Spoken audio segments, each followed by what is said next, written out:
filming for KD Chats here at Genrecon in Guelph, Ontario, with Herman Wang, who is the producer and director of Silent Sleeper, which is a music video that was shot in 3 parts. Yes.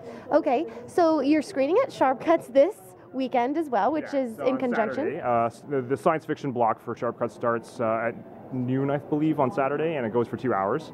There's about 10 sci-fi films, and we're in the mix there. So. Yeah. And what inspired you to produce and direct this 3-part music video? Well, essentially what this was meant to be was going to be a promotional tool for Radioactive Music, which was a label we were on 2 years ago. So what we did is we were in a band called Delica M, and we got 2 other bands that are from the same Radioactive Music label, namely Dharmata 101 and Gravity Euphonic. Dharmata 101 is located in Virginia in the U.S., and Gravity Euphonic is located in Texas.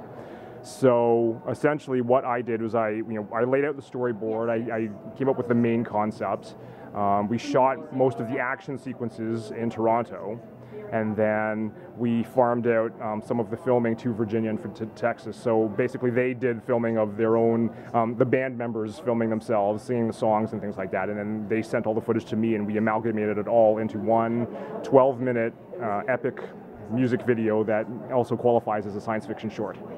And tell me a little bit about the story of this amalgamated short. Essentially, there's a hero of the story. You can see him here on the poster here. That's the actor's name is Ryan Fisher. He's a great actor. Essentially, he's this boring, quiet guy leading this boring life. He's not really connected to anybody that he kind of walks by every day, and he's just kind of wandering through his life aimlessly. During the course of the 3 songs, he starts to discover and find out that there's more to him than he thinks he is. I'm not going to give too much away, but he essentially, strange science fiction-y things start happening to him, and after, it's a harrowing experience for him, and after he comes through the other end of it, he realizes he needs to connect more with his life, and so he ends up, finally living his life the way it's meant to be, instead of just being boring and routine. And what are the advantages of telling a story through a music video compared to the more traditional type dialogue-based storytelling way of making a film? Well, the first thing, actually, is it's great. You don't have to worry about audio quality at all, right? So it's essentially like shooting a silent film. You can shoot, and if there's wind noises, it doesn't matter, and if there's street noises, and if there's other people talking in the background, it doesn't matter. It was actually kind of funny because we started shooting, and the makeup people and the lighting people were kind of sitting in the back, and they were whispering, and I was just like, it's okay, just talk, it doesn't matter. So so essentially, because the sound is basically thrown away from the footage, it doesn't really matter.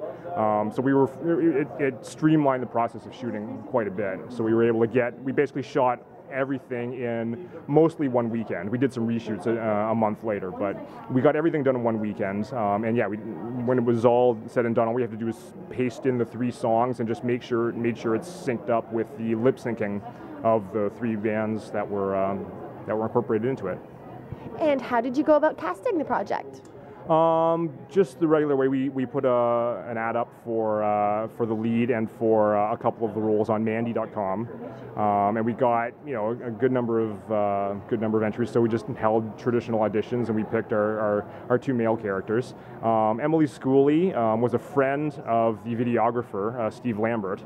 And so basically we pulled her in without an audition because her role was not that demanding necessarily. So, and we knew her work and things like that. Actually, it's funny. The 4th member of the cast I've never met. She's from Texas. She was shot by Gravity Euphonic. So there's some cutaway scenes where her character is in it, and she does a few things and things like that. But all that footage was just sent to me. I've never met her. I've never directed her. So this is quite a little internet project. And do you think you'll be doing more projects along the same lines in the future? Well, my band Delica M is always doing music videos. We're working on one right now that's going to be finished hopefully before the end of the year. And yeah, we've been over the last 2-3 years entering quite a number of our music videos in film festivals, such as this one, such as SHARPCUTS at Genrecon. So yeah, we've had I think 3 or 4 of our music videos at different film festivals over the last couple of years now. So we're just going to keep going ahead with that. It's a great way to get sort of non-traditional short films out there, and it's also a great promotional tool, which is what it was intended to be in the first place. And where's the best place to find out more information on you and your work online? Well, you can see a lot of our music videos and a lot of our music and things like that at delica-m.com. Thank you so much. Congratulations, and have a great time at SHARPCUTS. Thanks, you too. Thank you. I'm Katie Uhlmann reporting for Katie Chats here at Genrecon in Guelph, Ontario.